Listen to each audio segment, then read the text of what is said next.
Well, I do really have to touch upon Palestine to answer this question. Um, it is important to note that what happened in Syria began a couple of decades ago, but it began in earnest in 2011. And the United States had made a decision to overthrow the Syrian government. The United States used weapons from Libya when they overthrew the Libyan government and sent them to Istanbul to give them to their allies in Syria. The most important group in Syria at that time was Al-Qaeda or Al-Qaeda,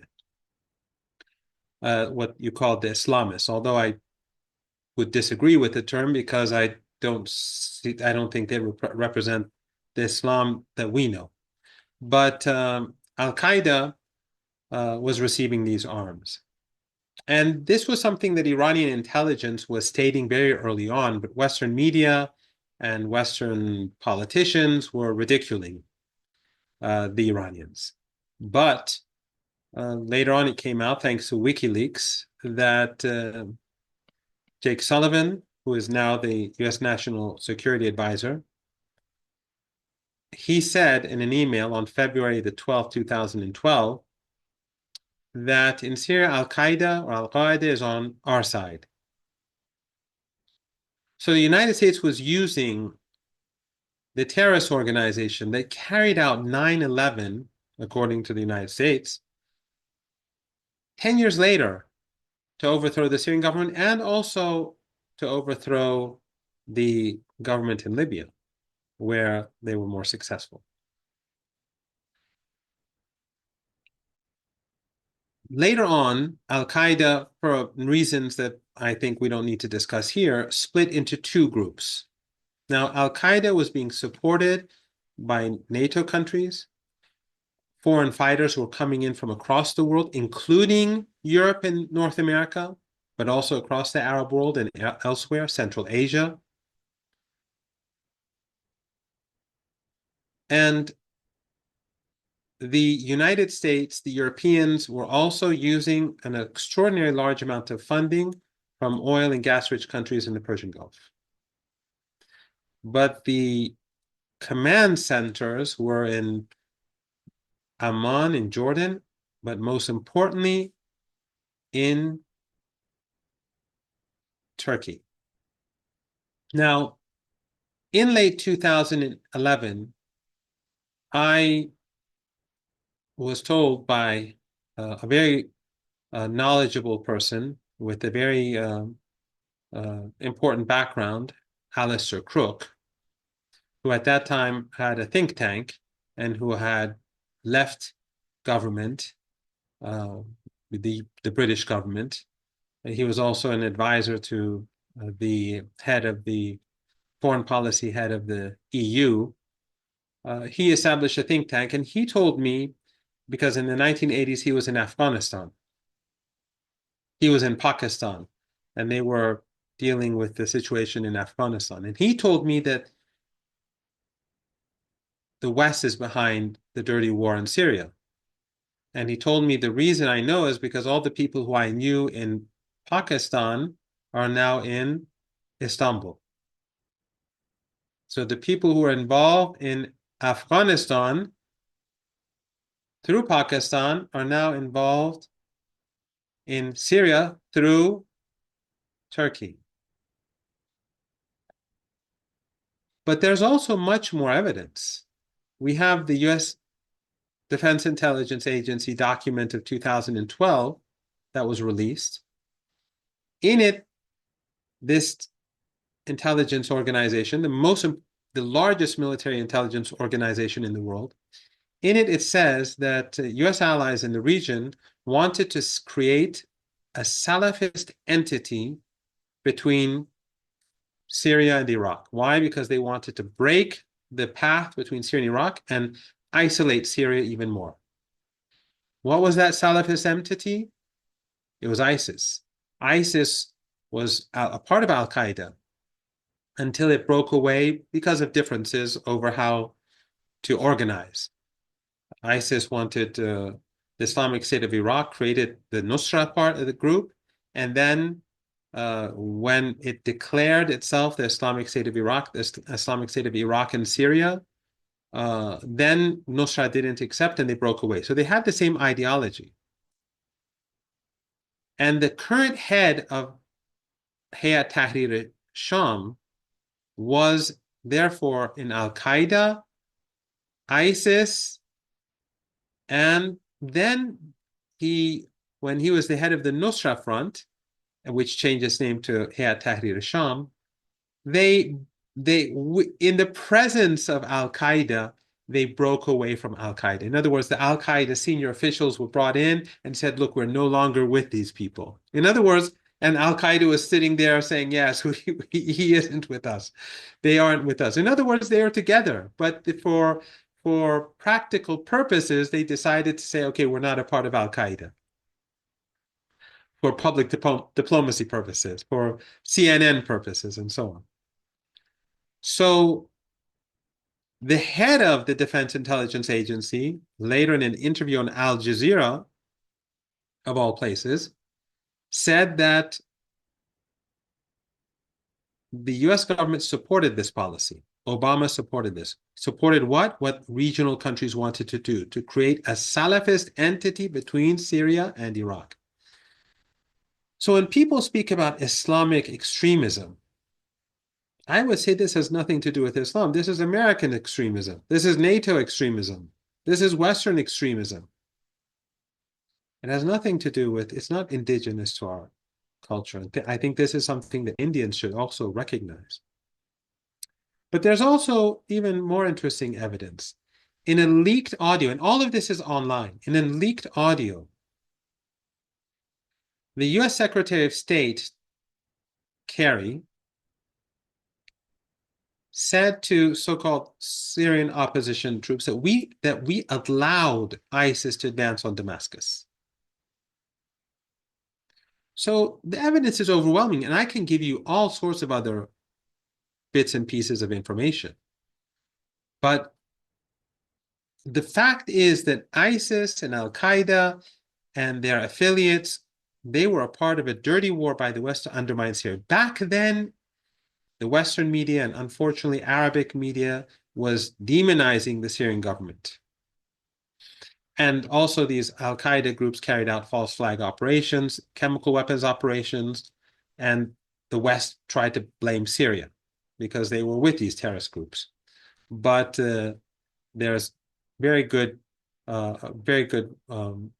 investigative journalism carried out by a number of people, actually. But Aaron Matei did a very good piece describing how this was a false flag operation, and how the OPCW, which is a UN affiliated organization that deals with chemical weapons, their experts went to Syria, and the analysts who were in Syria said that the evidence doesn't show it was the Syrian government. But when they went back to their organization, the politicians moved them from the team, from the report writing, and they wrote the report blaming Syria. There's a lot of evidence for this, and if anyone is interested, they can go and read Aaron Matei's piece or his works on this matter. But in any case, so these groups were supported by the West, but the Western media was supporting them, and Arabic media was supporting them, because the Arabic media is owned by these oil-rich regimes for the most part. And the White Helmets, which was created by British intelligence, was working side by side with Al-Qaeda or the Nusra Front or Hayat Tahrir al-Sham, because Hayat Tahrir al-Sham is Nusra. So what we have now is HTS, but that was before Nusra, and before that was Al-Qaeda. Sorry for repeating, but I want your viewers to, who may not be acquainted, all of them, to get more acquainted with these names. The names change, but the organization is the same. They keep changing the label, but it's the same thing. So the so-called white helmets that the West was always speaking about, and in Hollywood they were trying to promote them, their office was right beside the central office in in Aleppo, when they occupied Aleppo, in eastern Aleppo, as Hayat Tahrir al-Sham, or the Al-Qaeda group. I'll just say Al-Qaeda from now on. So they were not independent. They were not, civil society people. They were working with Al-Qaeda. So the West created a huge public diplomacy apparatus to support these Al-Qaeda and ISIS terrorists and their affiliates, to undermine Syria. Why? Because of Israel. All US policy in our region is centered around Israel. That's why they can carry out a Holocaust in Gaza and get away with it. That's why they can carry out genocidal attacks on Lebanon. Nothing happens. No one is punished. No one is sanctioned. No country is sanctioned, because everything is being done for the sake of Israel, basically. All US policy in our region. Netanyahu was the chief promoter of the war on Iraq. And the United States invaded Iraq.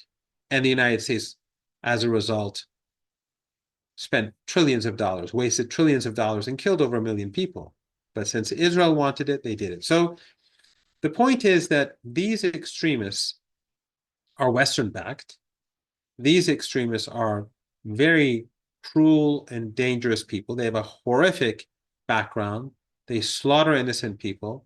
They consider everyone who does not think like them to be worthy of death, and they would carry out very ugly executions, and they have done some already on this occasion, even though they're trying to promote themselves in a different way, but they're the same people.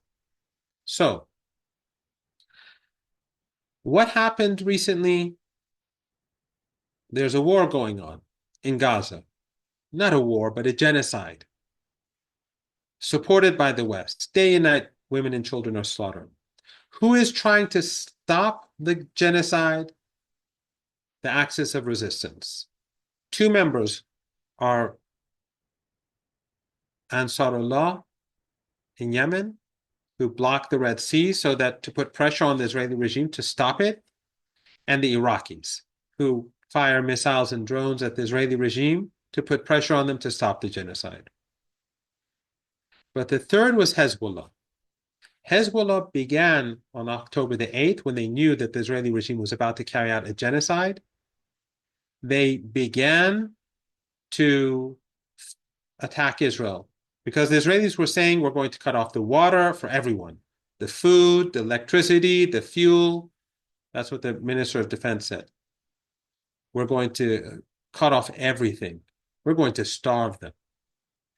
And then the Prime Minister called the Palestinians Amalek, which in biblical terms was a tribe which was completely wiped out, including their children and animals. And the president said that there are no innocents in Gaza. So it was obvious that the intention was genocide from day one. And all the lies about children's being beheaded, and the rapes, these lies were carried out in order to enable this genocide. So Hezbollah saw this coming, and they began attacking Israeli troops on the border to draw away part of the army from Gaza, to prevent them from wiping out the population. And they did this for a year, until the Israeli regime attacked Lebanon and sought revenge. So Hezbollah was in a very painful war, where every time they'd win on the battlefield, the Israelis would bomb cities. We saw that. They destroyed southern Beirut. They destroyed Baalbek. They destroyed towns and villages. They would target families. They would especially communities that were supporting the resistance. Hezbollah would hold them on the border. The Israelis failed to make any inroads into Lebanon, which I think was extraordinary. And the biggest heroes in this whole year and 2 months is Hezbollah, because they willingly made sacrifices to save the children of Gaza. So when there was finally a ceasefire, and the Americans put pressure, and Netanyahu needed a ceasefire because the Israeli army was exhausted and they had many casualties, the next day, this attack began. And also, Netanyahu said that we need to deal with the so-called Iran threat. And the Israelis constantly threaten Syria. Before this assault by Al-Qaeda, which was organized by Turkey, by Erdogan, the Israelis bombed all of the connecting routes between Lebanon and Syria so that Hezbollah couldn't go to the aid of the Syrian people against these groups. And then the assault began. So, and I don't want to explain the assault, I just want to point out that the Turkish government, which continues to send oil, Baku oil, cheap oil to Israel after 14 months, which never sent a bullet to Gaza, which never gave Lebanon any support, they decided to invade Syria, which was supporting Lebanon, which was hosting 500,000 refugees and helping the resistance. So Turkey, which was cooperating with the Israeli regime, doing trade, sending oil, even after Netanyahu was declared, because the Turkish government always made this, this ridiculous claim that for legal reasons they can't stop the flow of oil, which was nonsense. But after Netanyahu, the ICC declared Netanyahu to be a criminal and gave out an arrest warrant for him and his former Minister of Defense, they could have stopped trading because they said, for that reason, said because of the ICC. But they continue to sell. Even now, they're selling oil. So the Israeli regime carries out the genocide with oil coming through Turkey. And they do trade and they have diplomatic relations. So, and when the Israeli regime was thinking about attacking Lebanon, the president of Turkey, Erdogan, said, we will send troops to Lebanon to support Lebanon. So he never sent troops, he never sent anything. He did trade with the Israelis, and then he invaded Syria. So what does that say about Mr. Erdogan? Hi, my name is Ayushman. I, along with Jyotisman, have started this platform. The last 2 years, we have tried to build content for the left and progressive forces. We have interviewed economists, historians, political commentators, and activists so far. If you have liked our content so far and want us to build an archive for the left, I have two requests for you. Please do consider donating for the cause. Link is in the description below. Also, if you are not able to do so, don't feel sad. You can always like our videos and share our videos to your comrades. Finally, don't forget to hit the subscribe button.